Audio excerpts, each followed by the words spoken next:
El asesinato a sangre fría del huésped de una zona turística preocupaba a las autoridades de ambos lados de la frontera. El móvil parecía ser el robo. Pero las pruebas forenses apuntaban a algo mucho más siniestro y revelaron un cambio de planes, de identidad y de sexo.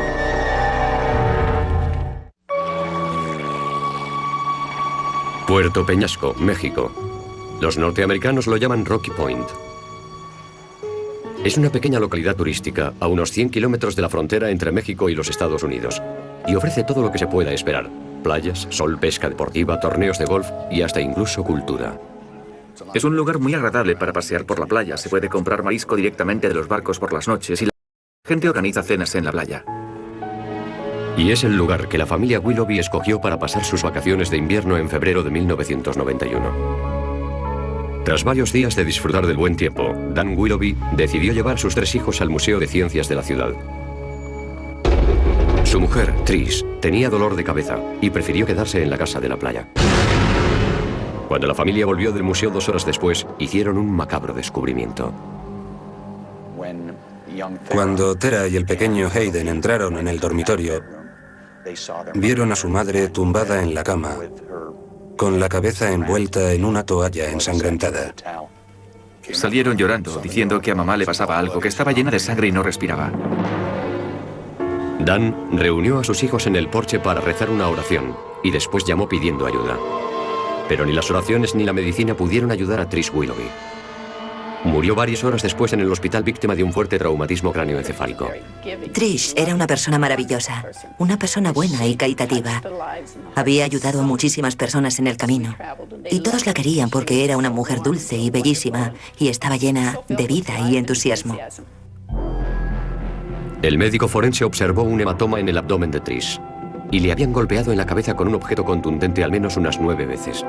También la habían apuñalado con un cuchillo de cocina. La policía sospechaba que el móvil era el robo. Faltaban $400 de la cartera de Trish. Su alianza y otro anillo de perlas tampoco aparecían por ninguna parte. Pero la policía mexicana no hizo mucho por asegurar el escenario del crimen. Tenían muy poca capacidad de investigación. El departamento de policía ni siquiera podía tomar huellas dactilares. Yo creo que debieron llegar allí. Echaron un vistazo y dieron carpetazo al asunto. Un empleado de la urbanización le dijo a Dan Willoughby que había visto a unos hombres sospechosos merodeando cerca de la casa de la playa de los Willoughby a la misma hora del crimen. Las personas que vivían junto a la urbanización turística vivían en el umbral de la pobreza. El dinero robado y las joyas supondrían el equivalente a 6 meses de sueldo de una familia media. Y la policía mexicana tenía un importante problema. No tenían pruebas forenses con las que poder identificar al culpable.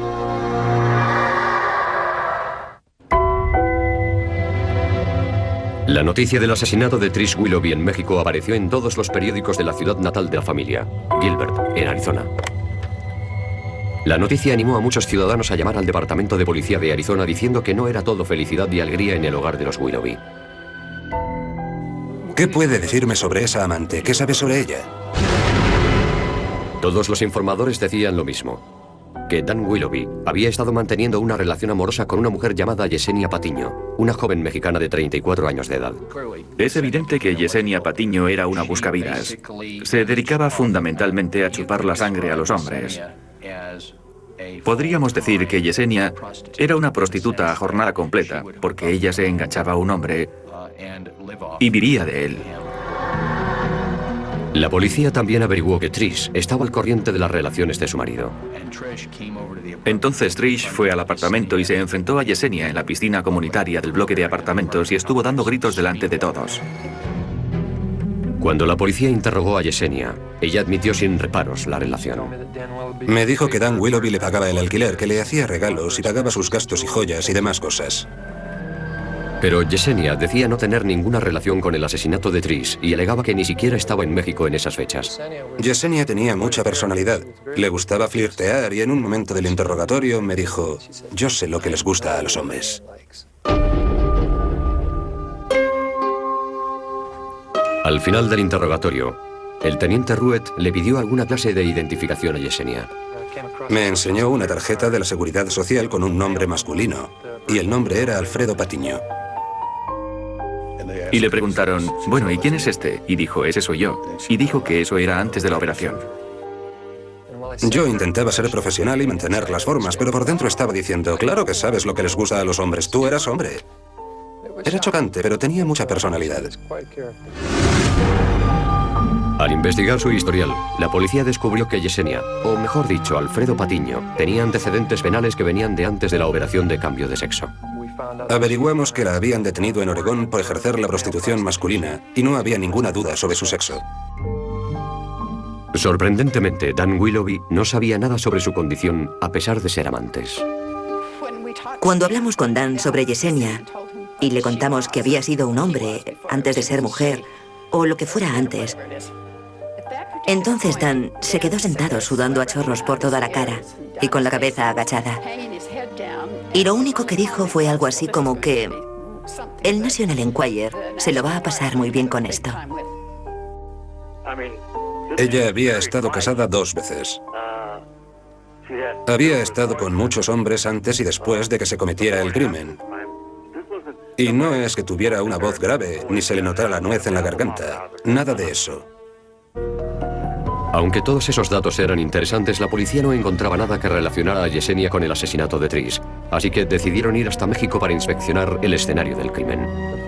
Recuperar las pruebas forenses era lo más importante para nosotros. Las autoridades mexicanas no tenían los recursos suficientes. Y fue una verdadera suerte que pudiéramos llevar a los expertos del laboratorio hasta México para buscar huellas dactilares. Y encontraron varias huellas en la puerta trasera y en una botella de refresco que había en la cocina. Las huellas dactilares pertenecían a Yesenia Patiño. Por muchas explicaciones que nos diera, estaba claro por las pruebas forenses que ella había estado allí. La policía también averiguó que Dan Willoughby había sido despedido de su trabajo unos meses antes, en parte porque había estado inflando sus cuentas de gastos para pagar todas las actividades que realizaba con Yesenia. Después de perder su último trabajo, creo que empezó a perder el control de su vida. Vivía de los ingresos de su mujer y tenía que mantener a su amante. Ese podría ser un posible móvil. Trish tenía una lucrativa carrera propia. Ella y su madre habían creado un próspero negocio familiar vendiendo suplementos nutricionales. Veía todo el dinero que estábamos ganando y debió pensar que podía quedarse con la mitad. Él quería el dinero para que él y Yesenia pudieran escaparse a México y vivir como reyes felices para siempre, porque con unos cuantos millones de dólares en el bolsillo en México, eres un héroe. Pero la policía no tenía ninguna prueba forense contra Dan Willoughby. Las huellas implicaban a Yesenia. Y cuando la policía fue a detenerla, ya había desaparecido.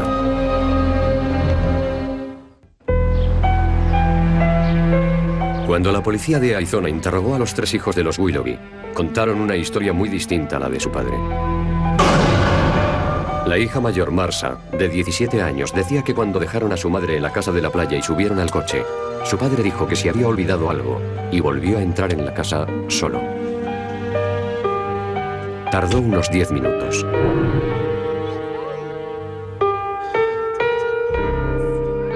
Marsha dijo que le entró hambre y que volvió a la casa para coger una chocolatina, pero la puerta estaba cerrada. Si soy un padre que va a llevar a sus hijos a algún sitio y tengo que volver a casa a coger algo, no creo que cerrara la puerta con llave. Cuando Marsha llamó a la puerta, su padre abrió y le dijo que esperara en el coche. Él salió unos minutos después. Eso significaba que había estado a solas con Trish poco antes de su muerte. Encontraron huellas de Yesenia en el escenario del crimen, pero ella había huido antes de que pudiera ser detenida. La familia de Trish intentó localizar a Yesenia por su cuenta pegando carteles en Arizona y también en México. La madre de Trish también hizo apariciones en televisión esperando que alguien pudiera aportar información sobre el paradero de Yesenia. Ha recurrido a nosotros porque ella y los fiscales creen que encontrando a esta persona podría resolverse el caso. Y consiguieron resultados positivos. Un informador había visto a Yesenia trabajando como camarera en Mazatlán, México. Cuando fue detenida, la policía encontró los anillos de Trish en su poder. Solo podemos suponer que debió quitárselos del dedo a la señora Willoughby. Al presentarle las pruebas que había contra ella, Yesenia no solo confesó, sino que implicó a Dan Willoughby como el organizador del crimen. y el autor material del asesinato. Dijo que primero Dan había sugerido matar a Trish meses antes en un restaurante de Arizona. Yesenia y Dan fueron juntos a Puerto Peñasco para buscar una casa de playa aislada para cometer el crimen.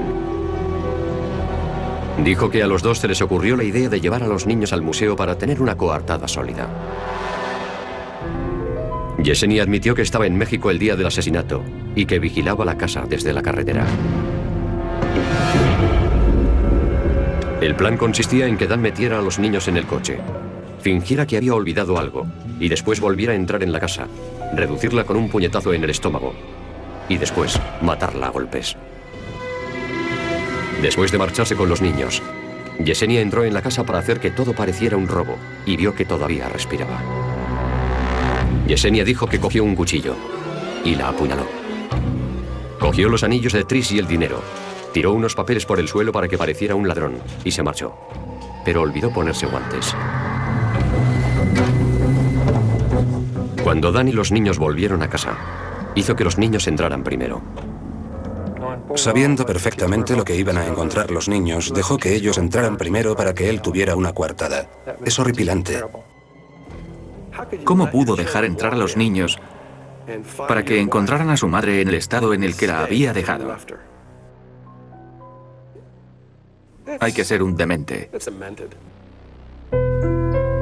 En el juicio celebrado en México, Yesenia fue condenada por el asesinato de Trish Willoughby y fue sentenciada a 35 años de prisión.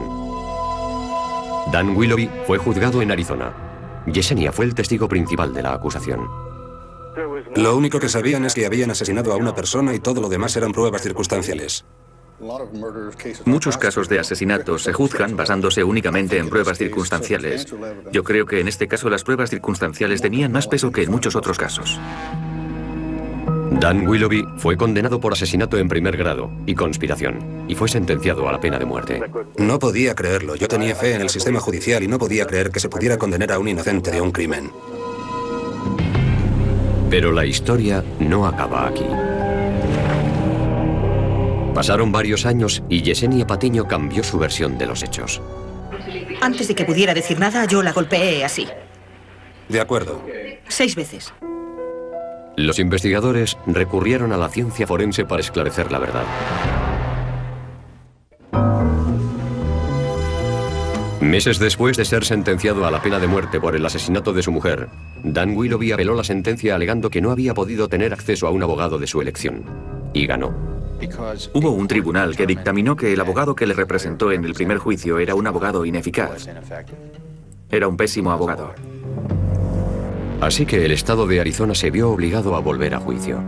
Llevaba 9 años en el corredor de la muerte y en ese tiempo empiezan a aparecer casos famosos como el de O.J. Simpson y eso flotaba en el ambiente. ¿No son iguales unas pruebas que otras? ¿No han presentado las mismas pruebas? ¿Será el abogado igual de malo que el primer abogado? Pero el fiscal general era otro distinto, todo era distinto, todo era completamente distinto. Y ahora, Yesenia contaba una versión distinta de cómo había sido asesinada Trish Willoughby. Ahora decía que ella misma había matado a Trish y que Dan Willoughby no sabía nada del asunto. Dijo que utilizó una especie de maza casera. Cuando me vio, yo hice así. Cuando le di el primer golpe, se quedó inconsciente. Había mucha sangre por los lados y en la pared. Ella es la única que sabe cómo se cometió el crimen, porque había sido ella. Pero por su declaración grabada en vídeo y por lo que deducen mis abogados de las declaraciones grabadas, es que, efectivamente, estaba diciendo la verdad. La defensa en este caso estaba muy clara. Había sido Yesenia. Los fiscales pidieron al científico forense Tom Beeble que analizara las pruebas. Lo primero que observó Beeble fue una incoherencia. Las salpicaduras de sangre del escenario del crimen no habían sido producidas por el golpe de una maza, como Yesenia describía en su declaración. En la grabación se ve cómo describe la agresión levantando la mano por encima de la cabeza y blandiendo la maza al dar los golpes. Pero estudiando el escenario del crimen y la posición en que estaba la víctima, eso sería físicamente imposible, porque había una repisa de 50 centímetros sobre la cabeza de la víctima, y la maza debería haber tenido que atravesarla para llegar a impactar, y eso era físicamente imposible. Y la versión de Yesenia tampoco coincidía con el informe del médico forense.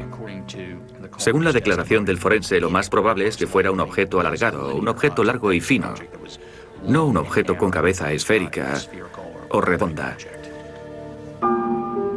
Bible había escrito un libro sobre el análisis de salpicaduras de sangre. Cuando examinó las manchas de sangre de las sábanas, encontró dos clases de salpicaduras.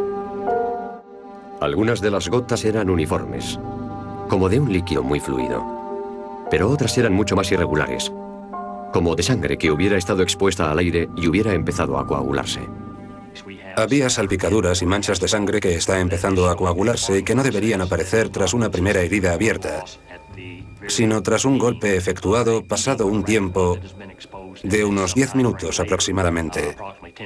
Esa sangre también salpica y mancha las sábanas y las paredes del escenario del crimen. Tom Bible concluyó que Trish Willoughby había sido atacada 2 veces en la casa de la playa con al menos 10 minutos entre uno y otro ataque. Una conclusión que coincidía con la primera declaración de Yesenia. Según la fiscalía, eso demostraba que tanto Dan como Yesenia estaban implicados. No tenía ningún sentido el que una sola persona hubiera producido una herida y hubiera esperado 10 minutos para volver a golpear sobre la herida, produciendo nuevas salpicaduras de sangre coagulada. Y esa probablemente fuera la prueba más importante que teníamos en este caso. Y Marsha Willoughby recordó un dato importante que no había mencionado en el primer juicio. Dijo que cuando su padre abrió la puerta, estaba metiéndose la camisa en los pantalones. Y no era la misma camisa que llevaba al entrar en la casa.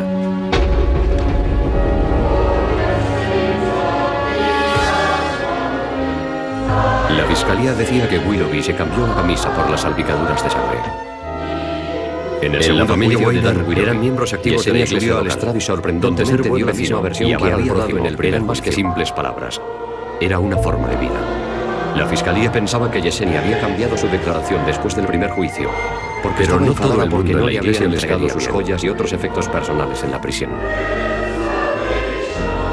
Y las pruebas forenses fue condenado una vez más por asesinato en primer grado. Tenía motivos. Sin embargo, en esta ocasión consiguió eludir la pena de muerte y fue sentenciado a cadena perpetua.